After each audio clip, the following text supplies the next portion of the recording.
Bonjour à tous les amis, j'espère que vous allez bien. Donc comme tous les jours, je vous fais les lectures quotidiennes du Magnificat, donc pour la messe.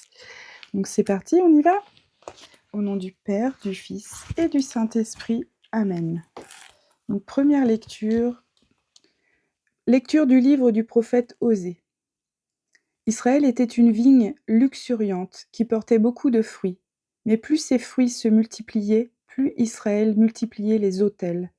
Plus sa terre devenait belle, plus il embellissait les stèles des faux dieux.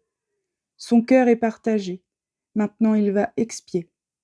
Le Seigneur renversera ses autels. Les stèles, il les détruira. Maintenant Israël va dire, nous sommes privés de roi, car nous n'avons pas craint le Seigneur. Et si nous avions un roi, que pourrait-il faire pour nous? Ils ont disparu, Samarie et son roi, comme de l'écume à la surface de l'eau. Les lieux sacrés seront détruits. Ils sont le crime, le péché d'Israël. Épines et ronces recouvriront leur autel.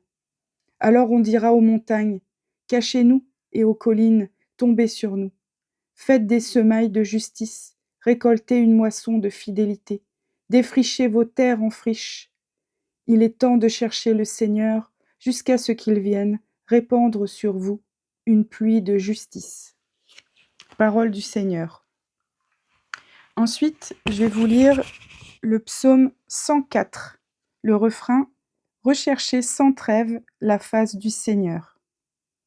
Chantez et jouez pour lui, redites sans fin ses merveilles, glorifiez-vous de son nom très saint, joie pour les cœurs qui cherchent Dieu. Recherchez sans trêve la face du Seigneur. Cherchez le Seigneur et sa puissance, recherchez sans trêve sa face.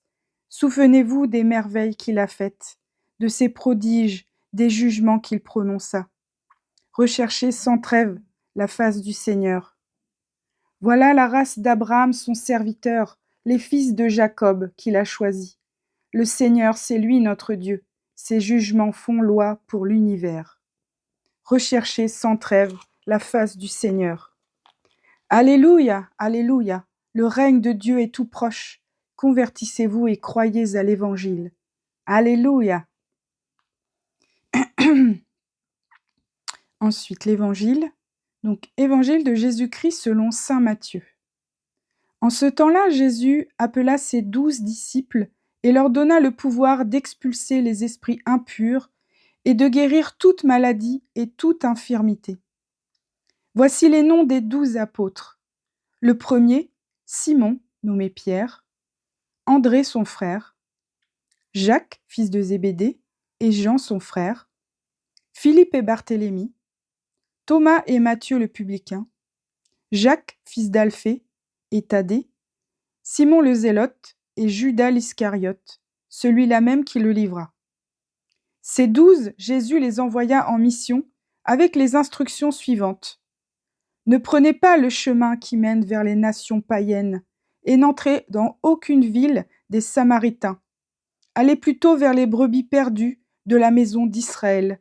Sur votre route, proclamez que le royaume des cieux est tout proche. Acclamons la parole de Dieu. Louange à toi, Seigneur Jésus. Au nom du Père, du Fils et du Saint-Esprit. Amen. Voilà, c'est fini pour aujourd'hui, pour les lectures du Magnificat. Donc dans la seconde vidéo, je vous propose donc l'Évangile et la correspondance de Maria Valtorta et un autre extrait de Maria Valtorta. Voilà. Je vous souhaite à tous une très bonne journée. Soyez bénis de Dieu, les amis, ainsi que vos familles et vos proches. Je vous envoie plein de bisous et je vous dis à demain. N'hésitez pas surtout à partager, liker et vous abonner si ce n'est pas déjà fait parce que je compte sur vous pour que ma chaîne se développe. Elle est encore toute petite et pour la gloire de Dieu, il faut qu'elle grandisse pour que la lecture, les écritures soient partagées un maximum. Voilà, je vous embrasse très fort. À demain.